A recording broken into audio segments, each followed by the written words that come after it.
ನಮಸ್ಕಾರ ವೀಕ್ಷಕರೇ, ನಿಮಗೆಲ್ರಿಗೂ ತಿಳಿದಿರೋ ಹಾಗೆ ನಮ್ಮ ಭೂಮಿ ಉಗಮವಾದ ನಂತರ ಅಂದರೆ ಮಾನವ ಉಗಮದ ಮೊದಲು ನಮ್ಮ ಬಯೋಸ್ಪಿಯರ್ನ ವಾತಾವರಣ ಮತ್ತು ಇಲ್ಲಿ ನಡೆಯುತ್ತಿರುವಂತಹ ಋತುಚಕ್ರಗಳು ಸ್ವಚ್ಛಂದವಾಗಿ ಕಾರ್ಯನಿರ್ವಹಿಸುತ್ತಿದ್ದವು. ಆದರೆ ಯಾವಾಗ ಇವಲ್ಯೂಷನ್ ಆಗುತ್ತಾ ಮಾನವ ಜೀವಿ ಈ ಭೂಮಿ ಮೇಲೆ ಕಾಲಿಟ್ಟನೋ ಅಂದಿನಿಂದ ಭೂಮಿಯ ಮೇಲೆ ನಡೆಯುತ್ತಿರುವಂತಹ ಪೊಲ್ಯೂಷನ್ ಅಂದರೆ ಮಾಲಿನ್ಯ ಜಾಸ್ತಿ ಆಗ್ತಾ ಹೋಯಿತು. ಅದರಲ್ಲಿ ಮುಖ್ಯವಾಗಿ ನಮಗೆ ಇಂದಿಗೆ ಸಂಕಷ್ಟಕರವಾಗಿರುವ ಒಂದು ಮಾಲಿನ್ಯವೆಂದರೆ ಜಲಮಾಲಿನ್ಯ. ಹೌದು ಸ್ನೇಹಿತರೆ, ನೀವು ಈ ಜಲಮಾಲಿನ್ಯದ ಬಗ್ಗೆ ಕೇಳಿರಬಹುದು.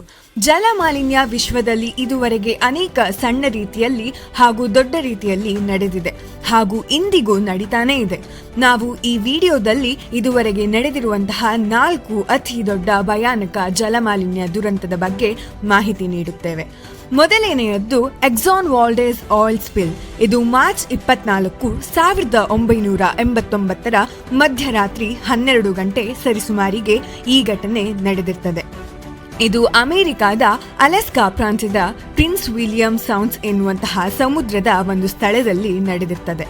ಎಕ್ಸಾನ್ ಸ್ವಾಂಬಿಂಗ್ ಕಂಪನಿ ಸ್ವಾಧೀನದ ಎಕ್ಸಾನ್ ವಾಲ್ಡೇಸ್ ಆಯಿಲ್ ಟ್ಯಾಂಕರ್ ಎನ್ನುವ ಆಯಿಲ್ ಟ್ರಾನ್ಸ್ಪೋರ್ಟೇಷನ್ ಹಡಗು ವೋಲ್ಡೇಜ್ ಮರ್ಜಿನ್ ಟರ್ಮಿನಲ್ ಎಂಬ ಸ್ಥಳದಿಂದ ಕ್ಯಾಲಿಫೋರ್ನಿಯಾದ ಕಡೆ ಪ್ರಯಾಣ ಬೆಳೆಸಿದ್ದು, ಈ ಹಡಗಿನಲ್ಲಿ 54 ಮಿಲಿಯನ್ ಗ್ಯಾಲನ್ ಕ್ರೂಡ್ ಆಯಿಲ್ ಇದ್ದು ಅದರಲ್ಲಿ 10.8 ಮಿಲಿಯನ್ ಗ್ಯಾಲನ್ ಅಂದರೆ 42 ಮಿಲಿಯನ್ ಲೀಟರ್ ಕ್ರೂಡ್ ಆಯಿಲ್ ಅಲ್ಲಿನ ಶುದ್ಧ ಸಮುದ್ರದ ನೀರಿನ ಜೊತೆ ಸೇರಿರ್ತದೆ.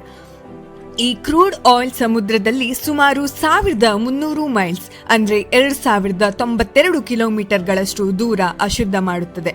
ಇದರ ಪರಿಣಾಮವೇ ದಿನನಿತ್ಯ ಸಾವಿರಾರು ದೊಡ್ಡ ದೊಡ್ಡ ಮೀನುಗಳು ಸತ್ತು ಸಮುದ್ರ ತೀರಕ್ಕೆ ಸೇರುತ್ತವೆ. ಮೀನುಗಳು ಮಾತ್ರವಲ್ಲದೆ ಸೀಬರ್ಡ್ಸ್, ಕಡಲಾಮೆ, ಮೆರಿನ್ ಪ್ಲಾಂಟ್ಸ್ ಹಾಗೂ ಸಮುದ್ರ ತೀರದ ನ್ಯಾಷನಲ್ ಪಾರ್ಕ್ಸ್ ಮತ್ತು ವೈಲ್ಡ್ ಲೈಫ್ ರಿಸರ್ವರ್ಸ್ ಕೂಡ ಸಂಕಷ್ಟಕ್ಕೀಡಾಗುವುದರ ಜೊತೆಗೆ ಕ್ರೂಡ್ ಆಯಿಲ್ನ ಕಾರಣದಿಂದ ಸಮುದ್ರದ ನೀರಿನ ಟೆಂಪರೇಚರ್ ಕೂಡ ಏರಿಕೆ ಆಗ್ತಾ ಹೋಗ್ತದೆ. ಈ ಅವಾಂತರದ ಕಾರಣದಿಂದ ಎಕ್ಸಾನ್ ಕಂಪನಿ ತುಂಬಾ ನಷ್ಟವನ್ನು ಅನುಭವಿಸಿದ್ರ ಜೊತೆಗೆ ಬಿಲಿಯನ್ ಗಟ್ಟಲೆ ದಂಡವನ್ನು ಅಲ್ಲಿನ ಸರ್ಕಾರ ಈ ಕಂಪನಿಗೆ ವಿಧಿಸುತ್ತದೆ. ಇನ್ನು ಎರಡನೆಯದ್ದು ಮಿನಿಮಾಟ.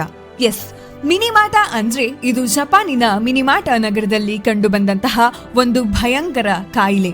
ಇದು ಮೀಥೈಲ್ ಮರ್ಕ್ಯುರಿ ಎನ್ನುವಂತಹ ಮರ್ಕ್ಯುರಿ ಲೋಹ ದೂಷಿತ ಆಹಾರವನ್ನು ಸೇವಿಸುವುದರ ಮೂಲಕ ಬರುತ್ತದೆ.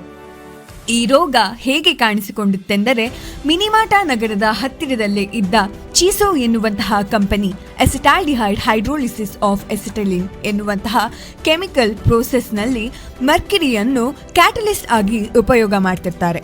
ನಂತರ ಯೂಸ್ ಆಗಿರುವಂತಹ ಡೇಂಜರಸ್ ಮಿಥೈಲ್ ಮರ್ಕ್ಯುರಿ ಅನ್ನು ದೊಡ್ಡ ಪ್ರಮಾಣದಲ್ಲಿ ಅಲ್ಲೇ ಹತ್ತಿರದಲ್ಲಿರುವಂತಹ ಸಮುದ್ರ ಹಾಗೂ ನದಿಗೆ ಬಿಟ್ಟ ಕಾರಣದಿಂದ ಅಲ್ಲಿನ ಜಲಚರಗಳು ಅದನ್ನು ತಿಂದು ನಂತರ ಆಹಾರಕ್ಕಾಗಿ ಆ ನದಿಯ ಜಲಚರಗಳ ಮೇಲೆ ಅವಲಂಬಿತವಾಗಿರುವಂತಹ ಆ ನಗರದ ಜನರಲ್ಲಿ ಈ ರೋಗ ನಿಧಾನವಾಗಿ ಕಾಣಿಸಿಕೊಳ್ಳಲು ಪ್ರಾರಂಭವಾಗ್ತದೆ.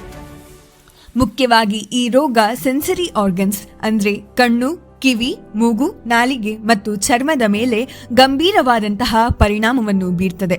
ಇದರ ಜೊತೆಗೆ ಗರ್ಭಿಣಿಯರಲ್ಲಿ ಜನಿಸುತ್ತಿರುವಂತಹ ಅಮಾಯಕ ಭ್ರೂಣಗಳಲ್ಲಿ ಕೆಲವು ಸಾವಿಗೀಡಾದರೆ ಇನ್ನು ಕೆಲವು ವಿಚಿತ್ರವಾದ ಅಂಗವೈಫಲ್ಯಕ್ಕೆ ತುತ್ತಾಗ್ತವೆ. ಈ ಎಲ್ಲ ಸಾವು ನೋವುಗಳ ಸನ್ನಿವೇಶಗಳಿಂದ ಎಚ್ಚೆತ್ತುಕೊಂಡ ವಿಶ್ವದ ಎಲ್ಲಾ ರಾಷ್ಟ್ರಗಳು ತಮ್ಮ ದೇಶಗಳಲ್ಲಿ ಇಂತಹ ಪರಿಸ್ಥಿತಿ ಮರುಕಳಿಸಬಾರದೆಂಬ ಹಿತದೃಷ್ಟಿಯಿಂದ ಕಾರ್ಖಾನೆಗಳು ಹಾಗೂ ಇಂತಹ ವಿಷಕಾರಿ ಪದಾರ್ಥಗಳನ್ನು ಹೊರಸೂಸುವ ಸಂಸ್ಥೆಗಳ ಮೇಲೆ ನಿಯಂತ್ರಣದ ಕ್ರಮ ಕೈಗೊಂಡವು. ಇನ್ನು ಮೂರನೆಯದ್ದು ನಮ್ಮ ದೇಶದ ಯೋಜನೆ ನಮಾಮಿ ಗಂಗಾ ಯೋಜನೆ. ಭಾರತದ ಹಿಂದೂಗಳ ಪವಿತ್ರ ನದಿಗಳಲ್ಲೊಂದಾದ ಗಂಗಾ ನದಿಯ ಶುದ್ಧೀಕರಣ ಮತ್ತು ಪ್ರದೂಷಣವನ್ನು ತಗ್ಗಿಸುವುದೇ ಇದರ ಮೊದಲ ಗುರಿ. ಜೂನ್ 2014 ಆರಂಭಗೊಂಡ ಈ ಯೋಜನೆಯನ್ನು ಕೇಂದ್ರ ಸರ್ಕಾರ ಫ್ಲಾಗ್ಶಿಪ್ ಪ್ರೋಗ್ರಾಂ ಎಂದು ಸ್ವೀಕಾರ ಮಾಡಿತು.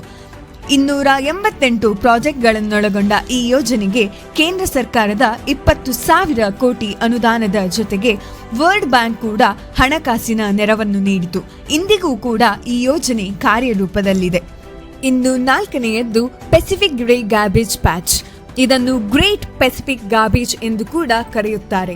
ಇದು ಸಮುದ್ರದಲ್ಲಿ ಸುರುಳಿಯಾಗಿ ಸುತ್ತುತ್ತಿರುವ ಪ್ಲಾಸ್ಟಿಕ್ನ ದೊಡ್ಡ ಕಸದ ತೇಡೆಯ ಸಂಗ್ರಹವಾಗಿದ್ದು ಇದನ್ನು 1980ರಲ್ಲಿ ಗುರುತಿಸಲಾಗುತ್ತದೆ. ಈ ಪ್ಯಾಚ್ ಅನ್ನು 2 ಜಾಗಗಳಲ್ಲಿ ಗುರುತಿಸಲಾಗಿದ್ದು, ಒಂದು ವೆಸ್ಟರ್ನ್ ಗಾರ್ಬೇಜ್ ಪ್ಯಾಚ್, ಇದು ಹವಾಯಿ ಮತ್ತು ಕ್ಯಾಲಿಫೋರ್ನಿಯಾದ ನಡುವೆ ಇದ್ದು, ಇನ್ನೊಂದು ಈಸ್ಟ್ ಗಾರ್ಬೇಜ್ ಪ್ಯಾಚ್, ಇದು ಹವಾಯಿ ಮತ್ತು ಜಪಾನ್ನ ನಡುವೆ ಇರುವುದನ್ನು ಗಮನಿಸಲಾಗಿದೆ. ಈ ಗಾರ್ಬೇಜ್ ಪ್ಯಾಚ್ನ ಕಾರಣದಿಂದ ಸಮುದ್ರದ ಜಲಚರಗಳು ಸಂಕಷ್ಟವನ್ನು ಅನುಭವಿಸುತ್ತಿದ್ದು, ಅದರಲ್ಲೂ ಫೋಟೋ ಡಿಗ್ರೇಡೇಷನ್ ಅಂದರೆ ಅತಿಯಾದ ಬಿಸಿಲಿನ ತಾಪಮಾನದಿಂದ ಈ ಗಾರ್ಬೇಜ್ ಪ್ಯಾಚ್ನಲ್ಲಿ ಇರುವಂತಹ ಪ್ಲಾಸ್ಟಿಕ್ ಸಣ್ಣ ಸಣ್ಣ ತುಂಡುಗಳಾಗಿ ಅಂದರೆ ಮೈಕ್ರೋ ಪ್ಲಾಸ್ಟಿಕ್ನ ರೂಪಕ್ಕೆ ಬಂದು ಇನ್ನೂ ಹೆಚ್ಚಿನ ಆತಂಕಕ್ಕೆ ಕಾರಣವಾಗಿದೆ. ವೀಕ್ಷಕರೇ, ಪ್ಲಾಸ್ಟಿಕ್ ಈಗ ನಿರ್ಮೂಲನೆ ಮಾಡಲಾಗದ ವಸ್ತುವಾಗಿದೆ. ಏಕೆಂದ್ರೆ ಪ್ಲಾಸ್ಟಿಕ್ನ ಸಣ್ಣ ಕಣ ಅಂದ್ರೆ ಮೈಕ್ರೋ ಪ್ಲಾಸ್ಟಿಕ್ ವಿಶ್ವದ ಅತಿ ತಗ್ಗು ಪ್ರದೇಶವಾದ ಮೇರಿಯಾನಾ ಟ್ರೆಂಚ್ನಿಂದ ಹಿಡಿದು ವಿಶ್ವದ ಅತಿ ಎತ್ತರದ ಮೌಂಟ್ ಎವರೆಸ್ಟ್ನಲ್ಲಿ ಕೂಡ ಪ್ರತ್ಯಕ್ಷವಾಗಿದೆ. ಆದರೆ ನಾವು ನಿರಂತರವಾಗಿ ಪರಿಸರ ಸ್ನೇಹಿ ಉತ್ಪನ್ನಗಳನ್ನು ಉಪಯೋಗಿಸಿದ್ರೆ ಖಂಡಿತವಾಗಿಯೂ ಇದನ್ನು ನಿಯಂತ್ರಿಸಬಹುದು. ಇಷ್ಟೆಲ್ಲ ಬದಲಾವಣೆಗಳು ಈಗ ಆಗ್ತಾ ಇದ್ರೂ ಕೂಡ ನಮ್ಮ ಕೈಲಾದ ಪ್ರಯತ್ನವನ್ನ ನಾವು ಮಾಡಿದ್ರೆ ನಮ್ಮ ದೇಶದಲ್ಲಿ ಅಥವಾ ನಮ್ಮ ಭೂಮಿ ಮೇಲೆ ಆಗ್ತಿರುವಂತಹ ಮಾಲಿನ್ಯವನ್ನ ತಡೆಗಟ್ಟಬಹುದು ಎನ್ನುವುದು ನಮ್ಮ ಅಭಿಪ್ರಾಯ.